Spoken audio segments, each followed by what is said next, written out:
Hi, and welcome home to You Are the Compass. We are setting the headings over the next 10 to time. Stay with me here. I would like to introduce you all to a series on the show starting from today called Fast 10. We will deliver 10 episodes in the series every 10 days in 10 minutes or less. Stay tuned as the inspiration for this will connect you further to create meaning in your own life and to level up to make every day a little better, not only for yourself, but also for the world around you. There will be interviews, quotes from philosophers and astrophysicists alike. Who knows, maybe even your local barista. From listening into these 10 minutes or less, the hope is that you will be better off, having given your time and learnt something new.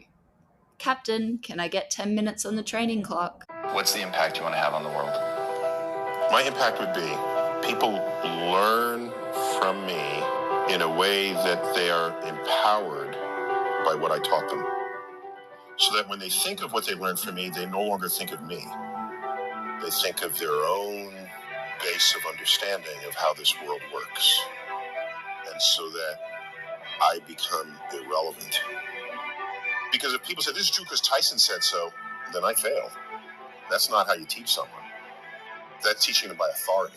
I want to teach you how to think about the world, and then you say, I have a new way to understand the world. And you run off, you don't even look back, because a new level of hunger has descended upon you, and methods and tools to feed that hunger are now accessible to you. So my impact would be that others are impacted, and they don't even remember that I had something to do with it. On my tombstone, I want the epitaph: be ashamed to die until you have scored some victory for humanity. And a victory for humanity is not a victory for yourself. It's not statues. It's not your name. It's just humanity's better off. Any of us, I think, should want the world to be a little better off for you having lived in it. That doesn't mean people praising you, not even about that. So what do you have to give with no expectation of return? Create meaning in your life rather than passively look for it. So for me, I create the meaning. And meaning to me is, do I know more about the world today than I did yesterday? That enhances meaning for me. By whatever powers I have available to me, have I lessened the suffering of others? Or the corollary to that would be, have I enhanced the life of others? And I don't mean, have I devoted the whole day to doing that? Then I would be ignoring myself. But if there's some small gesture that I can do that can completely add value to someone's life, I'm going to do it. Because the leveraging of 10 minutes of my life into the happiness or enlightenment or the reduced suffering of someone else, I'd be irresponsible if I did not. What was it about your dad that impacted you so much that you still carry today? For me, at least, was what level of wisdom did he glean in his life and then successfully communicate to me, either by example or by just explicit statement. For example, in high school, he was in gym class and they were lining up and they were about to enter the next athletic unit, and it was track and field. And the gym instructor pointed to my father online and said, Cyril Tyson, everyone look at him. He does not have the body type that would excel in track. And they used him as an example. And he says, what? No one is going to tell me what I can't do in my life. And he used that as a reason to start running.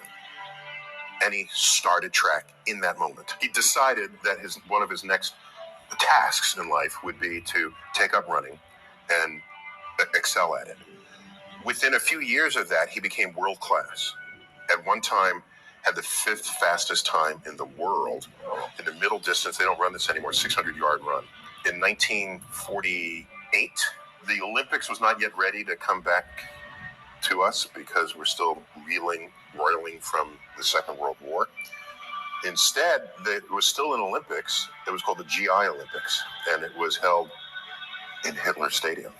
So he competed in Hitler's stadium in the late 1940s. And just one of the great memories of his life. But the reason I'm saying all of that is they were competing against the New York Athletic Club. In the day, once you graduated college, you needed some sanctioning body to compete with. So there were athletic club. The New York Athletic Club at the time accepted only white Protestants. So there was another club called the Pioneer Club, which took everybody who was not accepted to the New York Athletic Club, which was basically blacks and Jews, is really what that came down to. And his best friend, Johnny Johnson, okay, was coming around the back stretch, might have been the quarter mile, coming on the final straightaway. And a runner from the New York Athletic Club is a few paces behind him. And Johnny Johnson overhears that runner's coach say, "Catch that." And he overheard this. So what did he say to himself? He said, "This is one he ain't gonna catch." And that extended his lead to the finish line. And he tells the story not with any bitter tone. So he never had that kind of tone when he shared those stories with us. It was, here's an occasion to parlay what today might be called a microaggression into a reason to excel even more than you had expected of your own abilities and talents. And so I have taken that lesson with me. And there you have it. What will you do for those extra 3 minutes? Go and share this episode with someone else. For we all get to create the meaning and reality in our own lives. What do you want yours to be?